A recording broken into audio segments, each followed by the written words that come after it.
കാലിക്കറ്റ് യൂണിവേഴ്സിറ്റിയുടെ 2026 ഡിഗ്രി അഡ്മിഷന്റെ ഭാഗമായിട്ടുള്ള second allotment നാളെ ജൂൺ 29 കാലിക്കറ്റ് യൂണിവേഴ്സിറ്റി പബ്ലിഷ് ചെയ്യും. സെക്കൻഡ് അലോട്ട്മെന്റ് പബ്ലിഷ് ചെയ്ത് കഴിഞ്ഞാൽ എന്താണ് അതിന്റെ അഡ്മിഷൻ നടപടികളെ കുറിച്ചാണ് നമ്മൾ ഈ വീഡിയോയിൽ പറയുന്നത്. ആബിദ് ടോക്സിന്റെ പുതിയ വീഡിയോയിലേക്ക് സ്വാഗതം. കാലിക്കറ്റ് യൂണിവേഴ്സിറ്റിയുടെ വിവിധ നോട്ടിഫിക്കേഷൻ അറിയുന്നതിന് വേണ്ടിയിട്ട് കാലിക്കറ്റ് യൂണിവേഴ്സിറ്റിയിൽ ഈ വർഷം അഡ്മിഷൻ എടുക്കാൻ ഉദ്ദേശിക്കുന്ന വിദ്യാർത്ഥികൾക്ക് അടുത്ത 4 വർഷത്തേക്കുള്ള വിവിധ നോട്ടിഫിക്കേഷൻ വളരെ കൃത്യമായിട്ട് അറിയുന്നതിന് വേണ്ടിയിട്ട് നമ്മുടെ ചാനൽ ഒന്ന് സബ്സ്ക്രൈബ് ചെയ്യുക. അപ്പൊ നമുക്ക് കാര്യങ്ങളിലേക്ക് കിടക്കാം.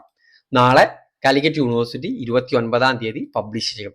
29-ാം തീയതി പബ്ലിഷ് ചെയ്താൽ വിദ്യാർത്ഥികൾ ചെയ്യേണ്ടത് ആദ്യം മാൻഡേറ്ററി ഫീ അടക്കുക.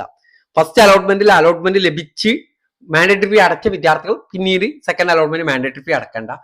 ഫസ്റ്റ് അലോട്ട്മെന്റ് ലഭിക്കാതെ സെക്കൻഡ് അലോട്ട്മെന്റിലാണ് നിങ്ങൾക്ക് അലോട്ട്മെന്റ് ലഭിച്ചതെങ്കിൽ മാൻഡേറ്ററി ഫീ അടക്കാം. മാൻഡേറ്ററി ഫീ അടക്കാത്ത വിദ്യാർത്ഥികൾക്ക് അഡ്മിഷൻ എടുക്കാൻ സാധിക്കില്ല.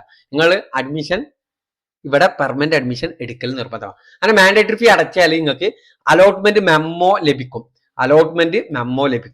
ആ അലോട്ട്മെന്റ് മെമ്മോയും കൊണ്ട് കോളേജിൽ പോയിട്ട് പെർമനന്റ് അഡ്മിഷൻ എടുക്കാം. പെർമനന്റ് അഡ്മിഷൻ എടുക്കേണ്ട ദിവസങ്ങൾ ജൂൺ 29 മുതൽ ജൂലൈ 2 വരെ വൈകുന്നേരം 3 മണി വരെയാണ് വിദ്യാർത്ഥികൾക്ക് പെർമനന്റ് അഡ്മിഷൻ എടുക്കേണ്ടത്. പെർമനന്റ് അഡ്മിഷൻ നിങ്ങൾക്ക് 2 രീതിയിൽ എടുക്കാം. ഒന്ന്, നിങ്ങൾക്ക് ഇഷ്ടപ്പെട്ട ഓപ്ഷനാണ് നിങ്ങൾക്ക് ലഭിച്ചതെങ്കിൽ നിങ്ങൾക്ക് ഹയർ ഓപ്ഷൻ ഡിലീറ്റ് ചെയ്തുകൊണ്ട് പെർമനന്റ് അഡ്മിഷൻ എടുക്കാം. ആ വിദ്യാർത്ഥികളെ തേർഡ് അലോട്ട്മെന്റിലേക്ക് പരിഗണിക്കില്ല.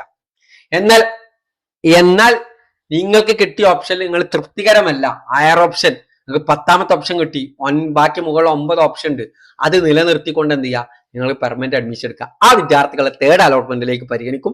തേർഡ് അലോട്ട്മെന്റിൽ പുതിയൊരു കോളേജ് കിട്ടിയാൽ ആ കോളേജിൽ പോയിട്ട് തേർഡ് അലോട്ട്മെന്റിന് ശേഷം അഡ്മിഷൻ എടുക്കേണ്ടത്. ചില വിദ്യാർത്ഥികൾ എന്നോട് ചോദിക്കുന്നതാണ്, പെർമനന്റ് അഡ്മിഷൻ എടുത്താൽ പിന്നെ എന്റെ എല്ലാ ഓപ്ഷനും നഷ്ടപ്പെടില്ല. ഇവിടെ പെർമനന്റ് അഡ്മിഷൻ എന്ന് പറയുന്നത് ഹയർ ഓപ്ഷൻ നിലനിർത്തിക്കൊണ്ട് പെർമനന്റ് അഡ്മിഷൻ എടുക്കുന്ന വിദ്യാർത്ഥികളെ തേർഡ് അലോട്ട്മെന്റിലേക്ക് പരിഗണിക്കും. ഇനി ഹയർ ഓപ്ഷൻ ക്യാൻസൽ ചെയ്യാനുള്ള സമയം ജൂൺ 29 മുതൽ ജൂലൈ 4 വരെയുള്ള സമയങ്ങളിലാണ്.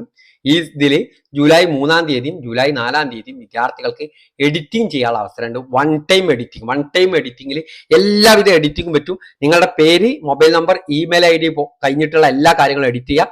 പുതിയ കോളേജുകൾ ആഡ് ചെയ്യാം, നിലവിലുള്ള കോളേജുകൾ ഡിലീറ്റ് ചെയ്യാം. ഇതിനൊക്കെയുള്ള അവസരമുണ്ട്. ഇതിന്റെ ഡീറ്റെയിൽ ആ സമയമാകുമ്പോൾ നിങ്ങൾ അറിയിക്കും. ജൂലൈ 1-ാം തീയതി 2026 കാലിക്കറ്റ് യൂണിവേഴ്സിറ്റിയുടെ ഡിഗ്രി ക്ലാസ്സുകൾ ആരംഭിക്കുമെന്നുള്ള കാര്യം കൂടി അറിയിക്കാണ്. ബാക്കി കാര്യങ്ങൾ നാളെ അലോട്ട്മെന്റ് വന്നു കഴിഞ്ഞാൽ നിങ്ങളുമായി പങ്കുവെക്കുന്നതാണ്. Okay, thank you.